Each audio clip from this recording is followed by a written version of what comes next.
Okay, here we are the next day.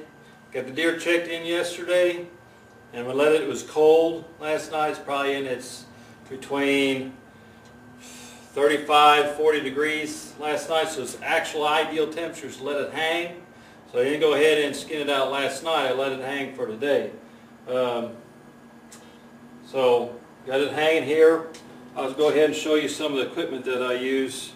Okay, what I got here is I got a steel here to keep my knife sharp while I'm working. I got a small saw here that I'm going to use to cut the legs off. My hunting knives, which comes with a small one. That's usually what I use a lot of, and then a larger one. I also have my neck knife and a skinning knife, which you can see the round blade that's actually designed for skinning. So I got a regular bucket to throw some of the scraps, the fat, stuff like that I don't want to keep in there to dispose of later. And then I got some food grade buckets that I'm going to actually put the meat in. And the meat, once the meat is, I'm going to cover them with, soak them in water with salt solution, the canning salt. And that's what's going to draw a lot of the gamey taste, which is actually the blood from the buck is going to be drawn out of that. And I'll change that a couple times for the next couple days until I get a nice, like a whiter looking meat that's almost like pork. But the idea of that was just to draw out a lot of the blood and the gaminess taste of the buck. So with that, I guess we might as well get started. Okay, first thing I'm going to do is I'm going to go ahead and get rid of the legs here, the front legs. Since I'll be doing a lot of walking around here, I don't want to be hanging up. They'll be kind of in my way anyway. So I'm going to go ahead and cut these off. Okay, you see that I skinned out around the knuckle part of this. I'm going to try and see if I can't go down along the knuckle part of it and breaking it loose. And actually, I won't even need a saw. So I'm going to get around that.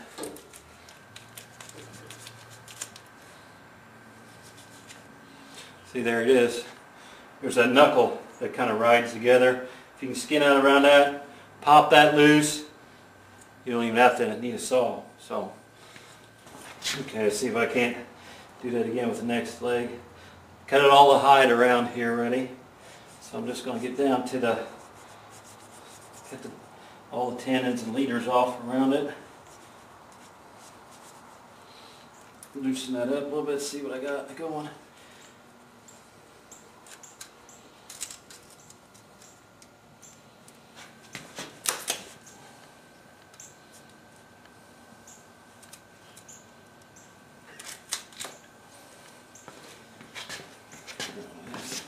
My knee underneath it. Oop.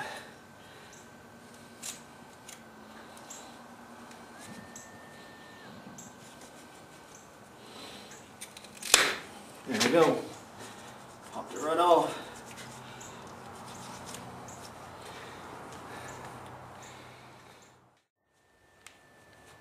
Okay, before we go any further, got the legs cut off.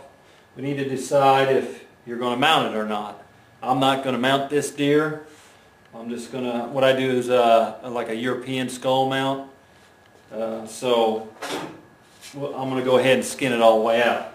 If you're wanting to make a shoulder mount, then what you need to do is we're going to make sure you don't cut any of the hide, like the neck area in here, when you skin it out. Plus, the taxidermist is going to need to get measurements of this neck, a swollen neck on the deer for the mount. So that's things you need to take into consideration when you're going to be skinning the buck out. So, but right now I'm not going to mount, make a full shoulder mount. I'm just going to do a skull mount. So I'm going to go ahead and open everything up and then open all the hide up down the head so I can get started with the skinning part.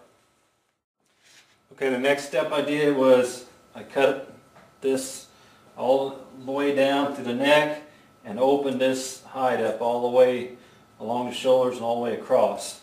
I don't want to skin the legs out all the way yet because the hide, as it starts falling down, might get onto the meat. So I want to keep the meat as covered up as I can. We're at that point, once the hide starts coming off the shoulder, it'd be easy enough to do with it cut like this already. Sometimes if you don't cut this ahead of time, the hide kind of drapes down over the top of it, and then you got to get around to it, and it's a little harder to do with the hide hanging there. So I'm going to do it. I did it all before the hide starts coming down.